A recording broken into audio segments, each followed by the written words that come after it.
Carta de Paulo Freire aos professores. Por Paulo Freire, ensinar, aprender. Leitura do mundo, leitura da palavra.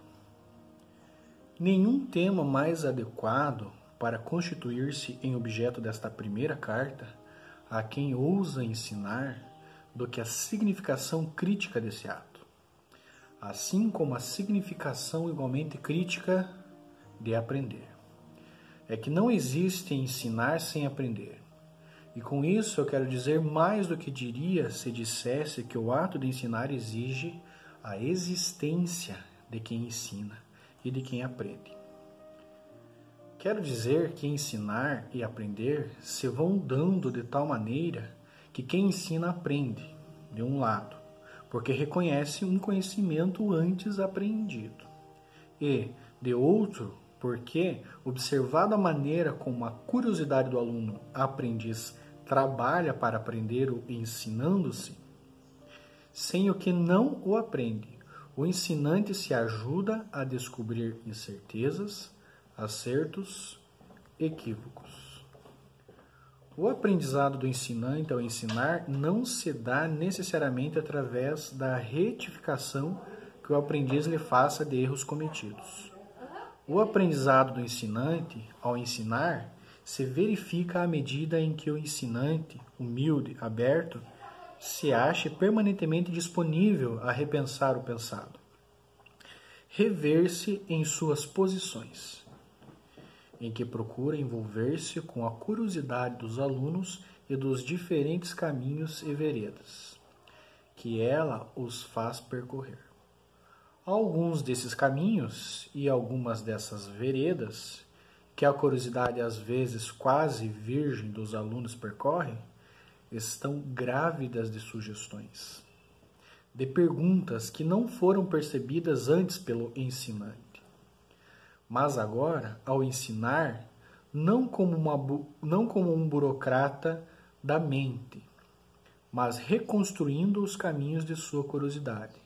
Razão porque seu corpo consciente, sensível, emocionado, se abre a adivinhações dos alunos, a sua ingenuidade e a sua criatividade. O ensinante que assim atua tem, no seu ensinar, um momento rico de seu aprender. O ensinante aprende primeiro a ensinar, mas aprende a ensinar ao ensinar algo que é reaprendido por estar sendo ensinado. O fato, porém, de que ensinar ensina o ensinante a ensinar um certo conteúdo não deve significar, de modo algum, que o ensinante se aventure a ensinar sem competência para fazê-lo. Não o autoriza a ensinar o que não sabe. A responsabilidade ética, política e profissional do ensinante lhe coloca o dever de se preparar, de se capacitar, de se formar antes mesmo de iniciar sua atividade docente. Essa atividade exige que sua preparação, sua capacitação, sua formação se tornem processos permanentes. Sua experiência docente, se bem percebida e bem vivida, vai deixando claro que ela requer uma formação permanente do ensinante. Formação que se funda na análise crítica de sua prática.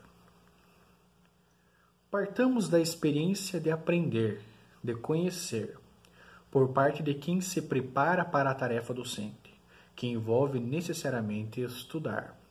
Obviamente, minha intenção não é escrever prescrições que devam ser rigorosamente seguidas, o que significaria uma chocante contradição com tudo que falei até agora.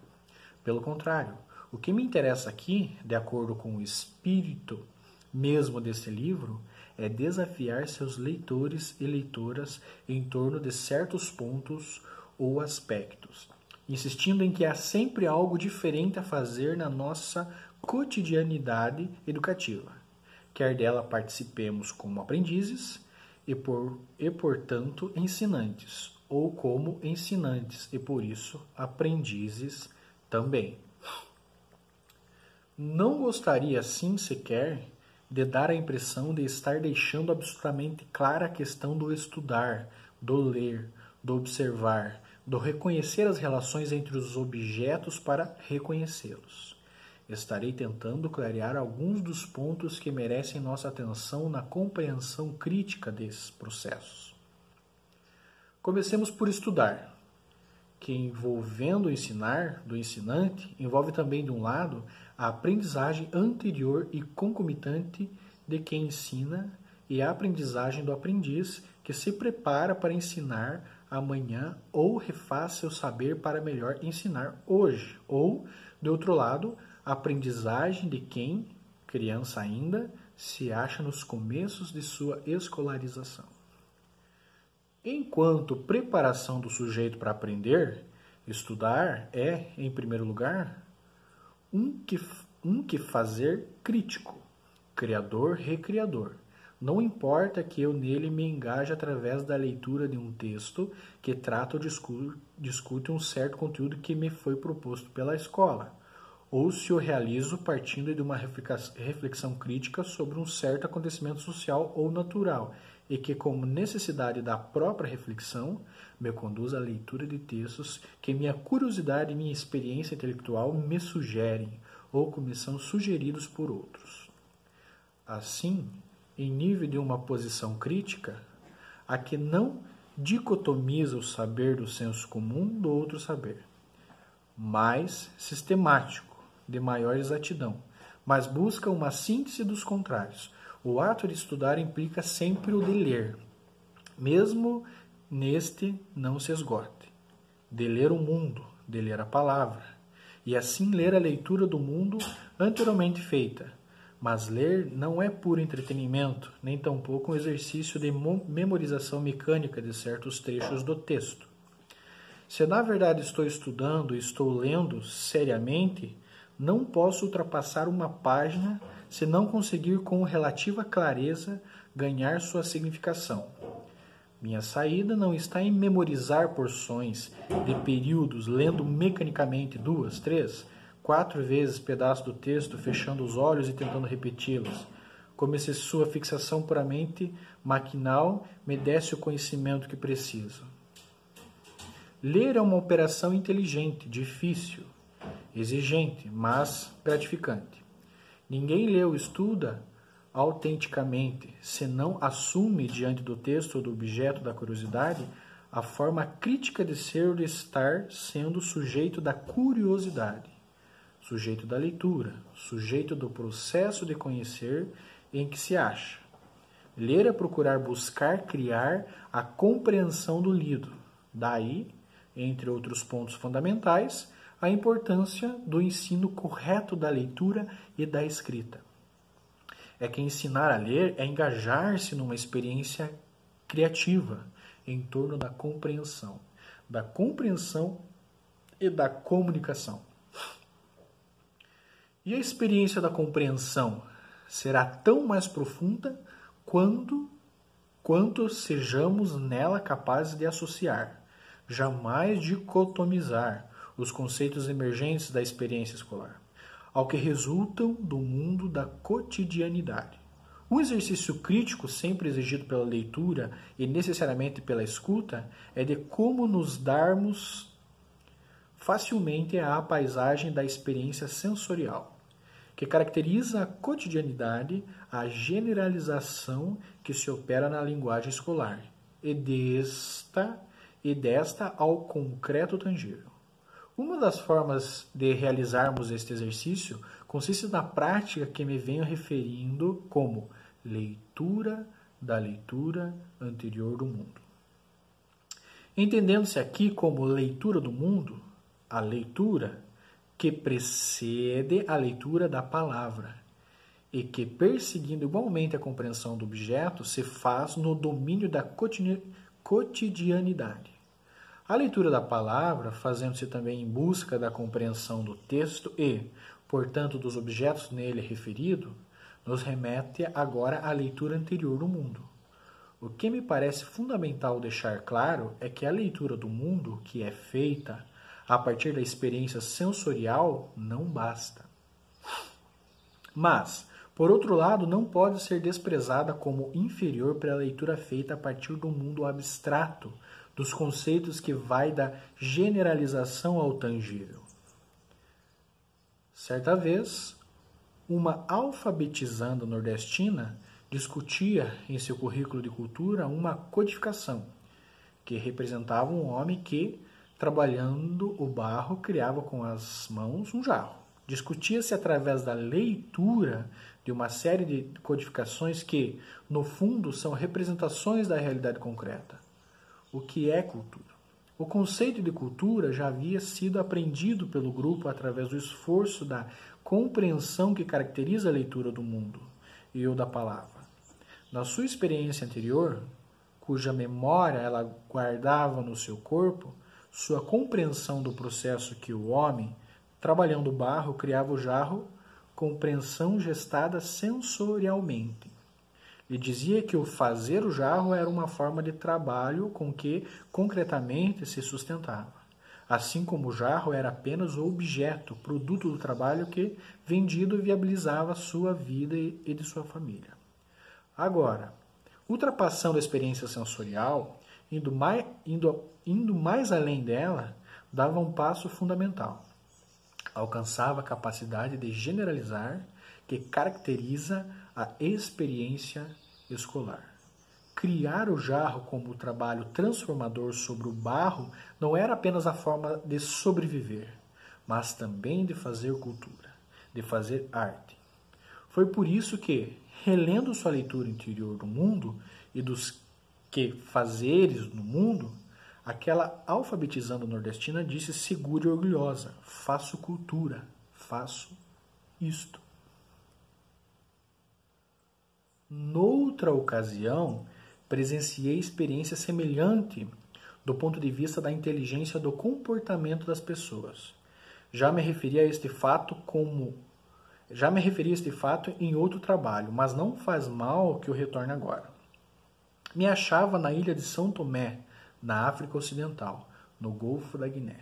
Participava com educadores e educadoras nacionais do primeiro curso de formação para alfabetizadores.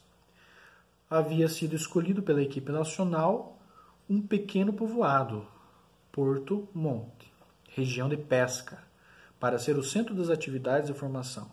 Havia sugerido aos nacionais que a formação dos educadores e educadoras se fizesse não seguindo certos métodos tradicionais que separam práticas da teoria, nem tampouco através de nenhuma forma de trabalho essencialmente dicotomizada de teoria e prática, e que eu menospreze a teoria, negando-lhe qualquer importância, enfatizando exclusivamente a prática, a única a valer, ou negando a prática, fixando-se só na teoria. Pelo contrário, minha intenção era que, desde o começo do curso, vivêssemos a relação contraditória entre prática e teoria, que será objeto de análise de uma de minhas cartas. Recusava, por isso mesmo, uma forma de trabalho em que fosse reservados os primeiros momentos do curso para exposições ditas teóricas sobre matéria fundamental de formação dos futuros educadores e educadoras. Momento para discurso de algumas pessoas, as consideradas mais capazes para falar aos outros. Minha convicção era outra. Pensava numa forma de trabalho em que, numa única manhã, se falasse de alguns conceitos-chave. Codificações, decodificação, por exemplo, como se estivéssemos num tempo de apresentações, sem conteúdo. Nem de longe imaginar que as apresentações de certos conceitos fossem já suficiente para o domínio da compreensão em torno deles. A discussão crítica sobre a prática em que se engajariam é o que eu faria.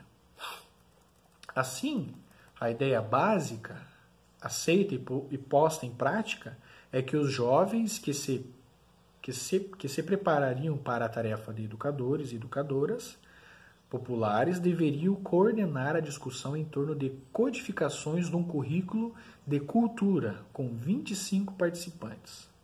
Os participantes do currículo de cultura estavam cientes de que se tratava de um trabalho de afirmação de educadores.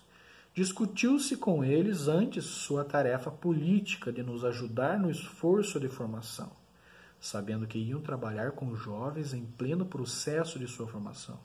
Sabiam que eles, assim como os jovens a serem formados, jamais tinham feito o que iam fazer. A única diferença que os marcava é que os participantes liam apenas o mundo, enquanto os jovens a serem formados para a tarefa de educadores liam já as palavras também. Jamais, contudo, haviam discutido uma codificação assim como jamais haviam tido a mais mínima experiência alfabetizando alguém. Em cada tarde do curso, com 2 horas de trabalho, com os 25 participantes, 4 candidatos assumiam a direção dos debates. Os responsáveis pelo curso assistiam em silêncio, sem interferir, fazendo suas notas. No dia seguinte, no seminário de avaliação de formação, de 4 horas, se discutiam os equívocos, os erros e os acertos dos candidatos na presença do grupo inteiro, desocultando-se com eles a teoria que se achava na sua prática. Dificilmente se repetiam os erros e os equívocos que haviam sido cometidos e analisados. A teoria emergia molhada da prática vivida. Foi exatamente numa das tardes de formação que, durante a discussão de uma codificação que retratava Porto Monte, com suas casinhas alinhadas à margem da praia, em frente ao mar, com um pescador que deixava seu barco com um peixe na mão, que 2 dos participantes, como se houvessem combinado, se levantaram, andaram até a janela da escola em que estavam e, olhando o Porto Monte lá longe, disseram, de frente novamente para as codificações que representavam o povoado: Porto Monte é assim, e não sabíamos. Até então sua leitura do lugarejo, desse mundo particular, uma leitura feita demasiadamente próxima do texto, que era o contexto do povoado, não lhes havia permitido ver Porto Monte como ele era. Havia uma certa opacidade que cobria e encobria Porto Monte. A experiência que estavam fazendo de tomar distância do objeto, no caso da codificação de Porto Monte, lhes possibilitava uma nova leitura mais fiel ao texto, quer dizer, ao contexto de Porto Monte. A tomada de distância que a leitura da codificação lhes possibilitou os aproximou mais de Porto Monte como texto sendo lido. Essa nova leitura refez a leitura anterior, daí que haja um dito: Porto Monte é assim e não sabíamos. Imersos na realidade de seu pequeno mundo, não eram capazes de vê-la, tomando distância dela. Emergiram e, assim, a viram como até então jamais tinham visto. Estudar é desocultar, é ganhar a compreensão mais exata do objeto, é perceber suas relações com outros objetos. Implica que o estudioso, sujeito do estudo, se arrisque, se aventure, sem o que não cria nem recria. Por isso também é que ensinar não pode ser um puro processo, como tanto tenho dito, de transferência de conhecimento do ensinante ao aprendiz, transferência mecânica de que resulte a memorização maquinal que já critiquei. Ao estudo crítico corresponde um ensino igualmente crítico, que demanda necessariamente uma forma crítica de compreender e de realizar a leitura da palavra e a leitura do mundo, leitura do contexto. A forma crítica de compreender e de realizar a leitura da palavra e a leitura do mundo está, de um lado, na não negação da linguagem simples, desarmada, ingênua, na sua não desvalorização por constituir-se de conceitos criados na cotidianidade, no mundo da experiência sensorial. De outro, na recusa ao que se chama de linguagem difícil, impossível, porque desenvolvendo-se em torno de conceitos abstratos. Pelo contrário, a forma crítica de compreender e de realizar a leitura do texto e do contexto não exclui nenhuma das duas formas de linguagem ou de sintaxe. Reconhece, todavia, que o escritor que usa a linguagem científica, acadêmica, ao dever procurar tornar-se acessível, menos fechado, mais claro, menos difícil, mais simples, não pode ser simplista. Ninguém que lê, que estuda, tem o direito de abandonar a leitura de um texto como difícil porque não entendeu o que significa. Por exemplo, a palavra epistemologia. Assim como um pedreiro não pode prescindir de um conjunto de instrumentos de trabalho sem os quais não levanta as paredes da casa que está sendo construída. Assim também o leitor estudioso precisa de instrumentos fundamentais, sem os quais não pode ler ou escrever com eficácia. Dicionário, entre eles o etimológico, o de regimes de verbos, o de regimes de substantivos, de adjetivos, o filosófico, de sinônimos, o de antônimos, enciclopédias, a leitura comparativa de textos de outro autor que trata o mesmo tema, cuja linguagem seja menos complexa. Usar esses instrumentos de trabalho não é, como às vezes se pensa, uma perda de tempo. O tempo que se usou quando leio ou escrevo e leio, na consulta de dicionários e enciclopédias, na leitura de capítulos ou trechos de livros que podem me ajudar na análise mais crítica de um tema, é tempo fundamental de meu trabalho, de meu ofício, gostoso de ler ou de escrever. Enquanto leitores não temos o direito de esperar, muito menos de exigir, que os escritores façam sua tarefa, a de escrever, e quase a nossa, a de compreender o escrito, explicando a cada passo, no texto ou numa nota ao pé da página, o que disseram dizer com isso ou aquilo. Seu dever como escritores é escrever simples, escrever leve, é facilitar e não dificultar a compreensão do leitor, mas não dar a ele as coisas feitas e prontas. A compreensão do que se está lendo, estudando, não instala assim, de repente, como se fosse um milagre. A compreensão é trabalhada, é forjada por quem lê, por quem estuda, que, sendo sujeito dela, se deve instrumentar para melhor fazê-la. Por isso mesmo, ler, estudar, é um trabalho paciente, desafiador, persistente. Não é tarefa para gente demasiado apressada ou pouco humilde que, em lugar de assumir suas deficiências, as transfere para o autor ou autora do livro, considerando como impossível de ser estudado. É preciso deixar claro também que há uma relação necessária entre o nível do conteúdo do livro e o nível da atual formação do leitor. Esses níveis envolvem a experiência intelectual do autor e do leitor. A compreensão do que se lê tem que se ver com essa relação. Quando a distância entre aqueles níveis é demasiado grande, quanto um não tem nada a ver com o outro, todo esforço em busca da compreensão é inútil. Não está havendo, nesse caso, uma consonância entre o indispensável tratamento dos temas pelo autor do livro e a capacidade de apreensão por parte do leitor da linguagem necessária àquele tratamento. Por isso mesmo é que estudar é uma preparação para conhecer, é um exercício paciente e impaciente de quem, não pretendendo tudo de uma vez, luta para fazer a vez de conhecer. A questão do uso necessário de instrumentos indispensáveis à nossa leitura e ao nosso trabalho de escrever levanta o problema do poder aquisitivo do estudante e das professoras e professores em face dos custos elevados para obter dicionários básicos da língua, dicionários filosóficos, etc.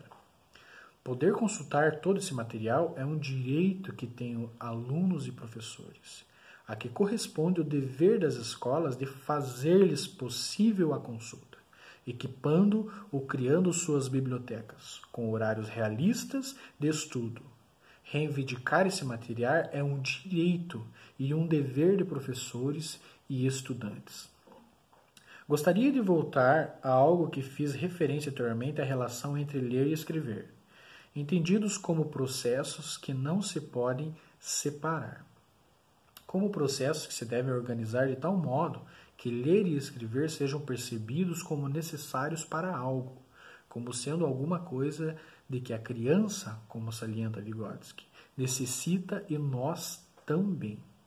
Em primeiro lugar, a oralidade precede a grafia, mas atrás em si, desde o primeiro momento em que os seres humanos se tornaram socialmente capazes de ir exprimindo-se através de símbolos que diziam algo de seus sonhos, de seus medos, de suas experiência social, de suas esperanças, de suas práticas.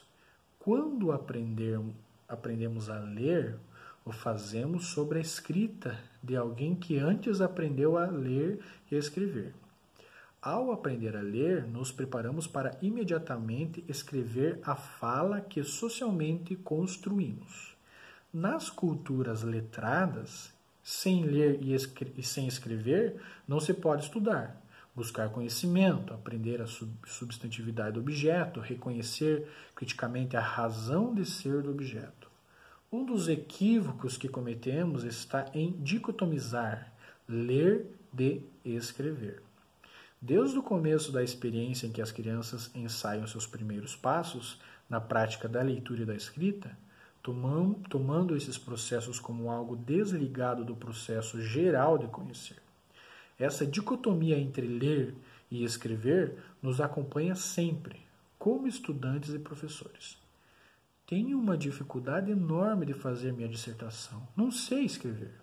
É a afirmação comum que se ouve nos cursos de pós-graduação de que tenho participado.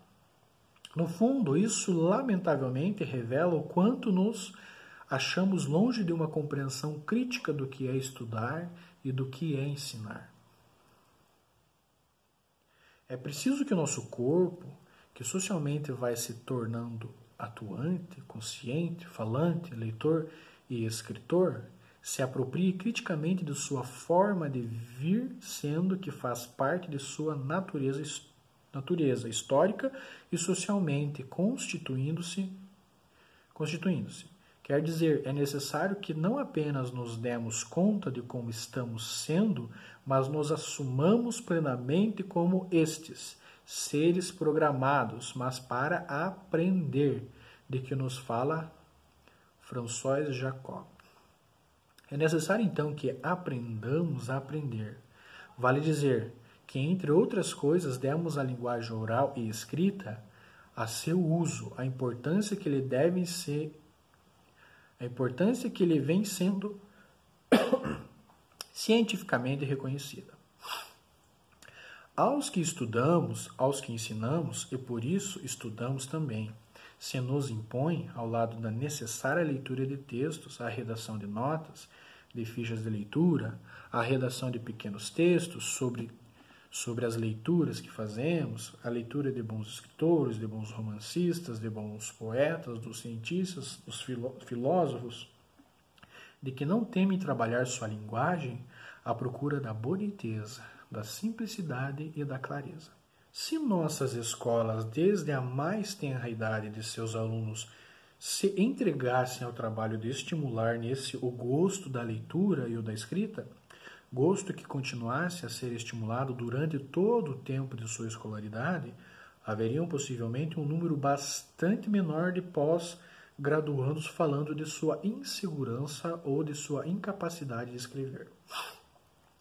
Se estudar para nós não fosse quase sempre um fardo, se ler não fosse uma obrigação amarga a cumprir, se, pelo contrário, estudar e ler fontes de alegria e de prazer, se fossem fontes de alegria e de prazer, que se resulta também o indispensável conhecimento com que nos movemos melhor no mundo, teríamos índices melhor reveladores da qualidade de nossa educação.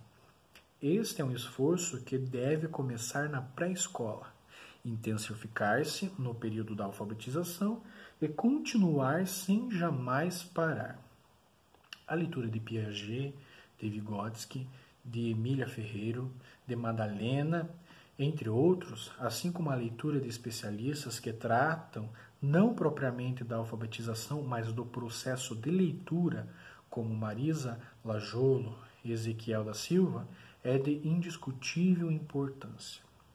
Pensando na relação de intimidade entre pensar, ler e escrever, e na necessidade que temos de viver intensamente essas relações, sugeriria a quem pretenda rigorosamente experimentá-la que, pelo menos 3 vezes por semana, se entregasse à tarefa de escrever algo. Uma nota sobre uma leitura, um comentário em torno do acontecimento, de que tomou conhecimento pela imprensa, pela televisão, não importa. Uma carta para destinatário inexistente. É interessante datar os pequenos textos e guardá-los e 2 ou 3 meses depois submetê-los a uma avaliação crítica. Ninguém escreve se não escreve, assim como ninguém nada se não nadar. Ao deixar claro que o uso da linguagem escrita, portanto da leitura, está em relação com o desenvolvimento das condições materiais da sociedade, estou sublimando que minha posição não é idealista, recusando qualquer interpretação mecanicista da história. Recuso igualmente a idealista. A primeira reduz a consciência à pura cópia das estruturas materiais da sociedade. A segunda submete tudo ao todo poderosíssimo da consciência. Minha posição é outra. Entendo que essas relações entre consciência e mundo são dialéticas. O que não é correto, porém, é esperar que as transformações materiais se processem para que depois comecemos a encarar corretamente o problema da leitura e da escrita. A leitura crítica dos textos e do mundo tem que ver com a sua mudança em processo.